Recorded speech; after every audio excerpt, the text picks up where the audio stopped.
just jump in. Yeah, definitely. Yeah. I forgot my login details for the website. I was like, Yeah, no, alright, yeah. Coming down.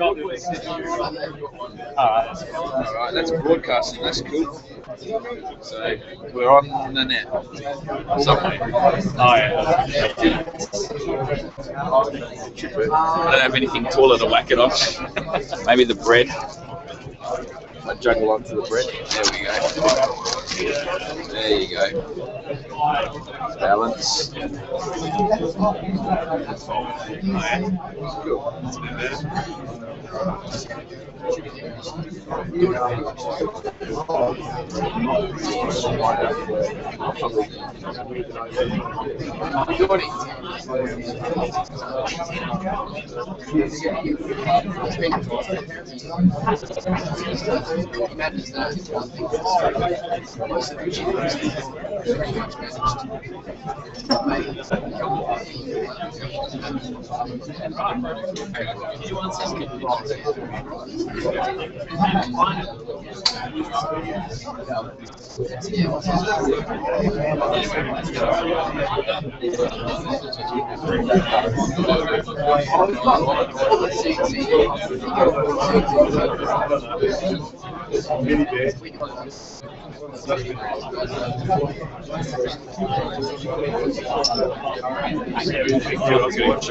Yeah, I know.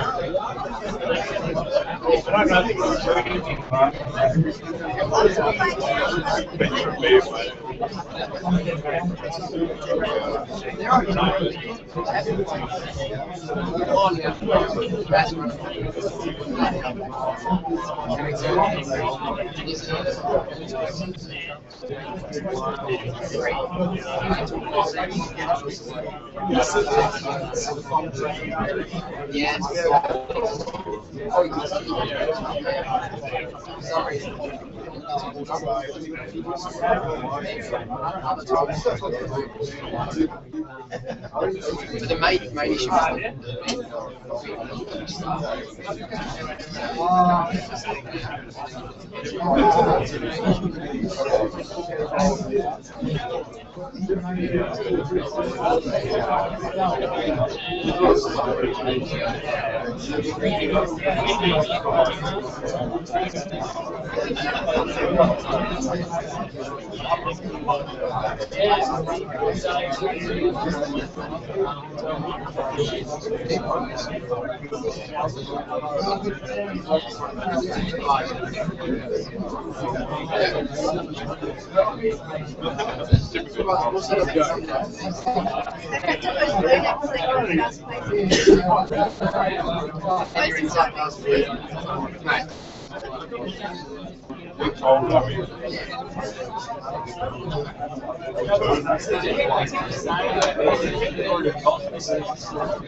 Yeah, Fred did work.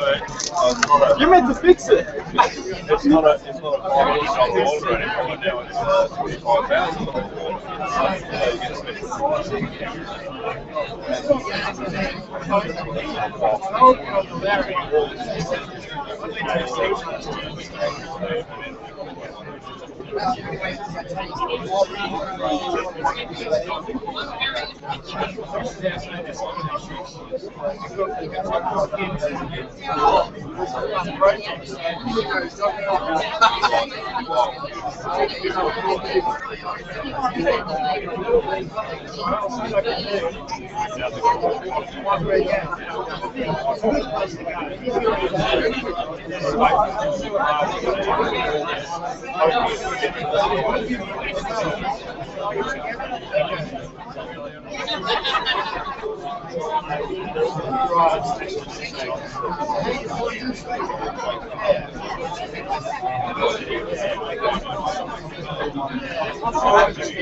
Oh, will you? Oh, yeah.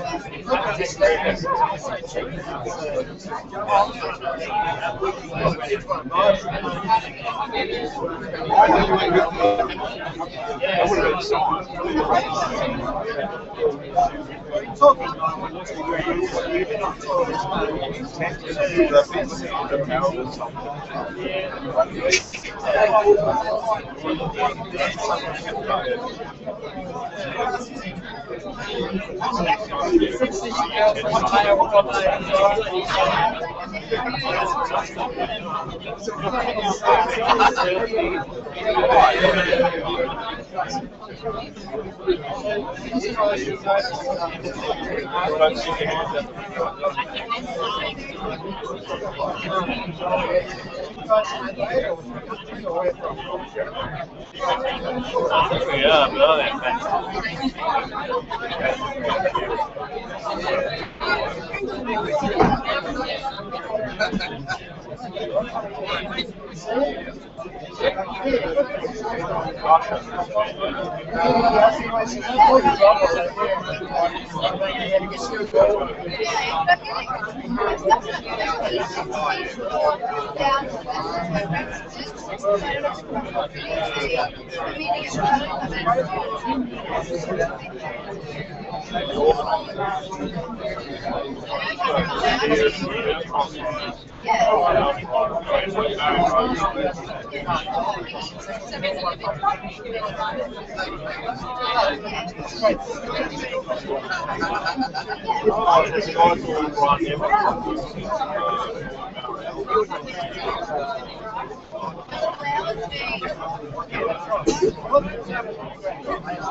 They've actually changed 3 weeks, 6 ago.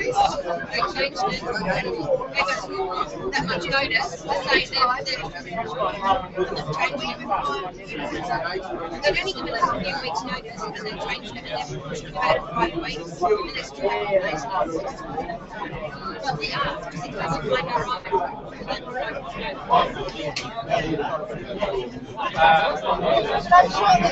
Holidays are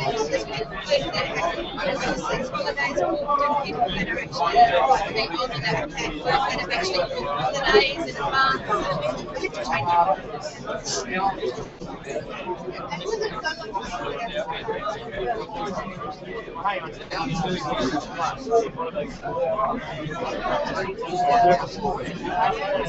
We're signing an agreement with the group. Yeah, it's part of our place.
Thank you very much.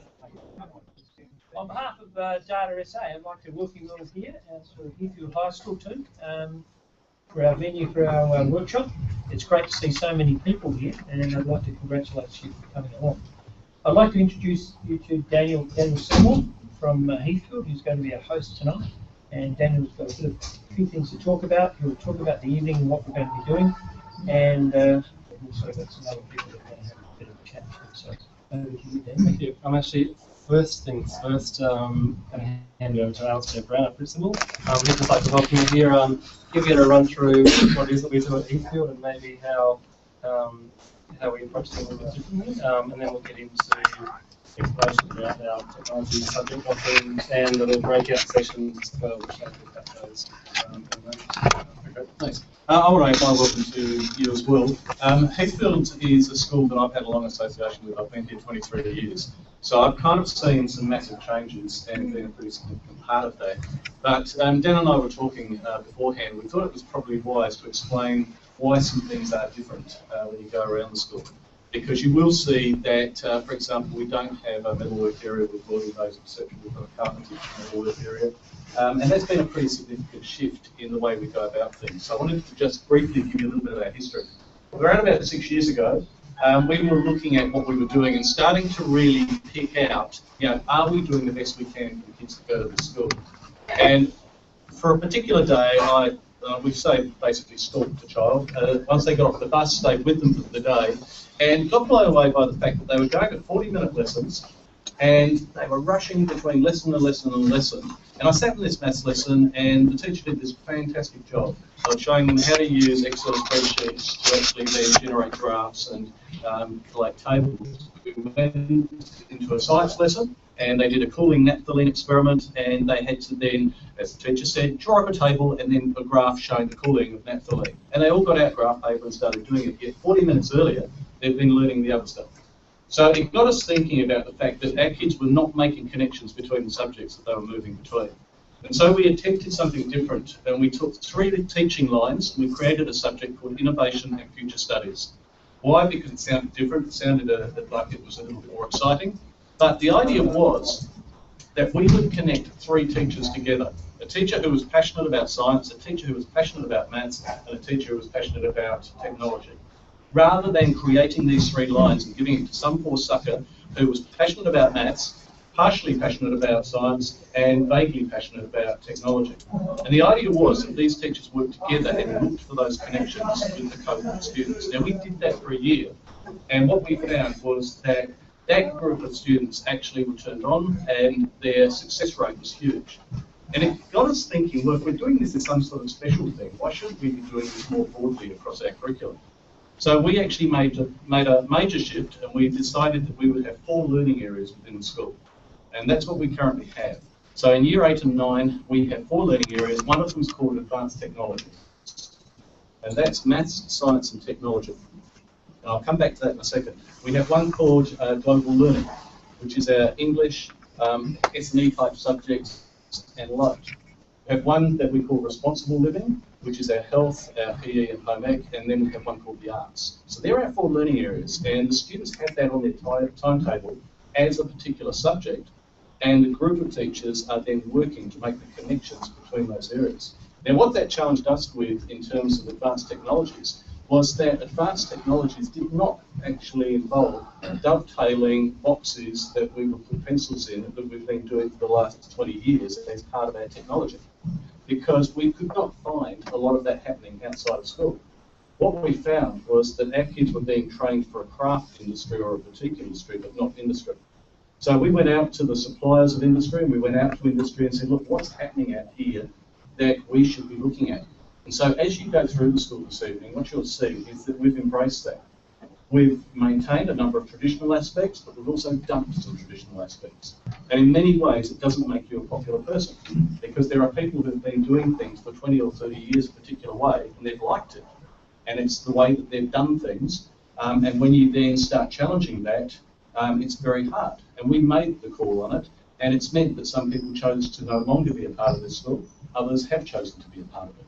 But at the end of it, what it's actually shown us is that the kids who are going through Heathfield High School are getting the absolute best that we can give them in terms of their pathways, both in and beyond school. So I guess that's a really short wrap-up of where our curriculum lies and why we've gone the route that we have, so that as you move through the school today or this evening, you'll be able to contextualise that or put that into place as to why it is that our technology area is structured in such a way, and why there's mathematics parts up on the wall, why there's science aspects attached to it, because it's not isolated. And if technology is to be isolated from the rest of the curriculum, then it's in the wrong place, because those connections are absolutely critical. So the work that Dan and his team have done has been fantastic. Hopefully this evening you get a chance to experience some of those parts. We also obviously wanted to give you a little bit of a site tour, so I'm going to hand over to Dan and explain how we'll do that. Yeah, we'll quickly take you through just some of the subject offerings again, and then when we head off around the school, we're going to go from here up into our tech centre. Probably give you 5 or 10 minutes to have a walk around, but that's going to be the base for the rest of the breakout sessions, so you get to come back there again. Then we're going to go down to the doorways to construction shed, the giraffe shed. You understand why when you get there. And we'll again have a look there. Come back up then through Piltarilla, our hospitality